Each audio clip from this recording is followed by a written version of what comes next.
பாசம் வைத்து வாக்குகளை தாராளமாக கொடுத்து என்னை வெற்றி பெற வைத்த தர்மபுரி சட்டமன்ற தொகுதி மக்கள் அனைவருக்கும் என்னுடைய மனமார்ந்த நன்றிகளை தெரிவித்துக் கொள்கின்றேன்.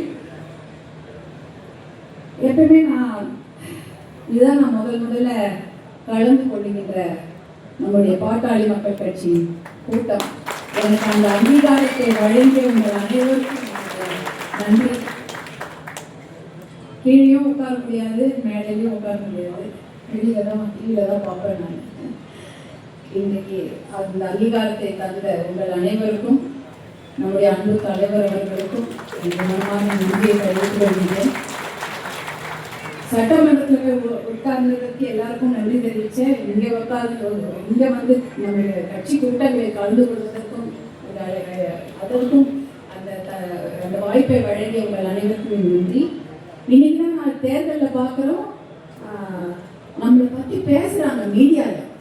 இது வரைக்கும் நம்மளோட அதாவது பாட்டாளி மக்கள் கட்சி எவ்வளவு கடின உழைப்பு, எத்தனை பெரிய சக்தி வாய்ந்த ஒரு கட்சி என்று யாருமே டிவி அரசியல் விவாதங்கள்ல கூட பேச மாட்டாங்க. ஆனால் இன்றைக்கு ஒத்துக்கொண்டு இருக்கிறார்கள். ஆமா, இவர்கள் வந்து மிகப்பெரிய கட்சி, இவங்க வந்து ஒரு பகுதியில் மிகப்பெரிய ஒரு கட்சியை தூக்கி நிறுத்தி இருக்கிறாங்க, அவங்களுக்கு நம்ம நன்றி சொல்லணும் அப்படின்னு சொல்லிட்டு எல்லாருமே சொல்றாங்க. வேற இது வரைக்கும் நான் அதை பார்த்ததுன்னா மறைச்சிடுவாங்க. அதாவது மீடியானா விவாதங்கள்லையோ இல்லை ஆர்டிகல்ஸ், நியூஸ் பேப்பர், அதாவது நம்முடைய நாளிதழ்களில் கூட அதை பற்றிலாம் பெருசாக பேசவே மாட்டாங்க. நம்ம தான் சொல்லிப்போம், ஐயோ நம்மளால தான் வந்தது, நம்ம தான் வேலை செஞ்சோம், கூட்டணி தர்மம் அப்படிலாம் சொல்லுவோம். ஆனால் யாருமே அதை ஒத்துக்க மாட்டாங்க. ஆனால் இன்றைக்கு அத்தனை ஊடகங்களும் அதே, ஆமா நீங்கள் பெரிய கட்சி தான், நல்லா ஒத்துக்கிறோம், உங்களால தான் நிறைய பேர் வெற்றி பெற்றிருக்காங்க என்று சொல்கிறார்கள். சட்டமன்றத்திலேயும் நம்முடைய பாட்டாளி மக்கள் கட்சிக்கு மிகப்பெரிய ரொம்ப மரியாதையோட வரவேற்கிறார்கள். நான் பார்க்குறேன் நேரடியாக. எல்லாரும் வந்து எல்லாத்துக்கும் ரொம்ப பாசமாக, எந்த ஒரு பாகுபாடும் இல்லாமல் ரொம்ப மரியாதை கொடுத்து நம்ம கிட்ட பேசுறாங்க, நன்றி தெரிவிக்கிறாங்க. அது ரொம்ப பெருமையாக இருக்கிறது. யாரும் நம்ம ஒரு என்ன இவங்க இப்படியா அப்படியா எந்த ஒரு சின்ன ஒரு மரியாதை குறைவாக நம்முடைய கட்சி எந்த இடத்துலையுமே நடத்தப்படுவதில்லை. அதுக்கு மிகப்பெரிய ஒரு பெரிய கௌரவமா நான் பார்க்கிறேன். யாருமே அந்த கை நீட்டி எந்த ஒரு குறைய சொல்லாம ரொம்ப கௌரவமாக மரியாதையாக அந்த சட்டமன்றத்தில் நடக்குது. அதை பார்க்கும்போது ரொம்ப பெருமையா இருக்கு. நம்முடைய பாட்டாளி மக்கள் கட்சியில நாம் ஒரு அங்கமாக இருந்து நல்ல ஒரு தலைநிமிர்ந்து கௌரவமாக நாம் இருக்கிறோம் என்பது மிக பெருமையாக இருக்கிறது. அதே போல நம்மளுடைய நிறைய பேருக்கு எத்தனையோ குறிக்கோள்கள் இருக்கலாம். எம்பி ஆகணும், எம்எல்ஏ ஆகணும், இல்லை கவுன்சிலர் ஆகணும். ஆனால் நம்ம கட்சியில ஒரு மிகப்பெரிய குறிக்கோளோட தான் நம்ம இந்த கட்சியில பயணித்துக் கொண்டிருக்கிறோம். அந்த குறிக்கோளை அடைவதற்கு தான் நம்ம வேலை செய்யணும். நம்ம குறிக்கோள் என்ன?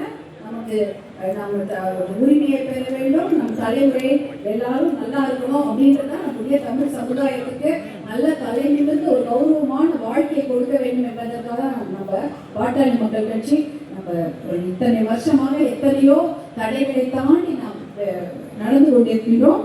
அந்த குறிக்கோள் நமக்கு இருக்கு. அந்த குறிக்கோளை நோக்கி நாம் எப்படி பயணம் செய்ய வேண்டும் என்பதை பற்றி மருத்துவர் நம்முடைய கட்சி தலைவர் மருத்துவர் அன்புமணி அவர்கள் நிறைய தெளிவான திட்டங்களை வைத்திருக்கிறார். அந்த திட்டங்களை நம்ம அப்படியே செயல்படுத்தினாலே போதும், கண்டிப்பாக நமக்கு நல்ல எதிர்காலம், நல்ல வெற்றி பெறும் எதிர்காலம் நல்லாவே இருக்கிறது. அதே போல மகளிருக்கு முக்கியத்துவம் கொடுக்க வேண்டும் என்பதை பற்றி சொல்ல வரணும். ஏன்னா எப்பயுமே தான் சொல்லிட்டோம், ஐயோ அவங்க மகளிர் தான் எல்லாம் ஓட்டு போட்டுட்டாங்க அப்படின்றப்ப நம்ம மகளிருக்கு முக்கியத்துவம் கொடுக்க வேண்டிய ஒரு காலகட்டத்தில் இருக்கிறோம். அவங்க ஓட்டை மட்டும் நம்ம கேட்டா பத்தாது, அவங்க இடம் நாம் பேச வேண்டும். நாம மனசுல நினைக்கிறத அவங்களுக்கு சொல்றதுக்கு நம்ம பேச்சு திறமையை வளர்த்துக்கொள்ளணும். அது ரொம்ப முக்கியம். நம்ம என்ன நினைக்கிறோம் அந்த நினைப்பதை அவங்களுக்கு சொல்லணும். ஏன்னா நம்ம சொல்றதே தெரியலன்னா அவங்களுக்கு புரியாது. அதை அவங்களுக்கு எடுத்து சொல்லணும். நிறைய விஷயங்கள் சொல்லணும். கட்சி பாட்டாளி மக்கள் கட்சி என்னெல்லாம் இது வரைக்கும் அந்த பகுதியில செய்திருக்கிறது, அவங்களுடைய செய்த சாதனைகளை நம்ம எடுத்து சொன்னாலே போதும். யாரையுமே நம்ம திட்ட வேணும். நம்ம இதெல்லாம் செய்திருக்கிறோம், நம்ம இந்த மாதிரி நல்ல விஷயங்களை அந்த பகுதியில் செய்திருக்கிறோம். ஒரு டெல்டா பகுதினா அதை பாதுகாக்கப்பட்ட வேளாண் மண்டலமாக அதை அறிவிப்பதற்கு எத்தனை போராட்டங்களை பாட்டாளி மக்கள் கட்சி செய்திருக்கிறது என்பதை சொல்லணும். அதே போல கடலூர் மாவட்டமாக இருந்தால் அந்த என்எல்சியாக நாம் செய்த போராட்டங்களை எடுத்து வைக்க வேண்டும். அப்பதான் நம்மளுடைய உரிமையை மீட்ப விடுவார்கள். அதனால் அந்த அந்த விஷயங்களை நாம் பேசி பேசி புரிய வைக்க வேண்டும். மேடை பேச்செல்லாம் இருக்கணும்னு அவசியம் இல்லை.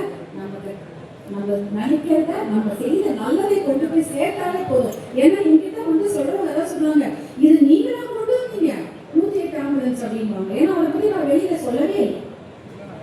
ஏன் நீங்க வெளியில இதெல்லாம் சொல்லவே இல்லைன்னா வேற யாரும் நம்மளை பத்தி சொல்ல போகுது, மீடியாவிலோ மற்றவங்களோ நம்ம செய்த நல்லதை சொல்ல போகுது. நேற்று கூட ஒரு டிவியில ஒருத்தர் பேசுறாரு, சாலையோட மதுக்கடைகளை வந்து உச்ச நீதிமன்றம் மூடிவிட்டது, அதனால மதுக்கடைகளை மூடுவதும் புதுசு இல்லை, அதெல்லாம் ஏற்கனவே இதெல்லாம் தமிழ்நாட்டில் நடந்து கொண்டிருக்கிறது. சாலையோர மதுக்கடைகளை, நேஷனல் ஹைவேஸ் மதுக்கடைகளை யார் மூடினதுங்கிற மறைச்சிட்டு தான் பேசுறாங்க. அப்போ அந்த விஷயத்தை நாம தான் கொண்டு போய் சேர்க்க வேண்டும். இதுதான் அதை கொண்டு போய் சேர்க்க வேண்டும் என்பதுதான் என்னோட தாழ்மையான வேண்டுகோள். இதை நம்ம கட்சித் தலைவர் சொல்வதை நாம் அப்படியே நிறைய விஷயங்களை நாம் நல்லா செய்தாலே போதும். நல்ல தெளிவான திட்டங்கள் இருக்கிறது, அதை நோக்கி நாம் பயணப்பட வேண்டும் என்று கேட்டுக்கொண்டு, அப்புறம் அப்படின்னு சொல்றதை விடுவோம். நாம் எப்பயும் எல்லாரும் வரும்போது எல்லாரும் பார்க்கும்போது ஒரு மரியாதை நிமித்தமாக அவங்களுக்கு ஒரு பொன்னாடை போர்த்துவதை எல்லாம் பழக்கமாக வைத்திருக்கின்றோம். அது ரொம்ப நல்ல விஷயம் தான். அதில் ஏன்னா அது ஒரு மரியாதை செய்து கையெழுத்து கும்பிடுறோம், வணக்கம் வைக்கிறோம், வாழ்த்து சொல்றோம். ஆனால் அதுக்கு வந்து நம்ம அந்த அதை சொல்றது ஒரு நிதியாகவே கொடுத்துரும். ஏன்னா அது ரொம்ப முக்கியமான ஒரு விஷயம்.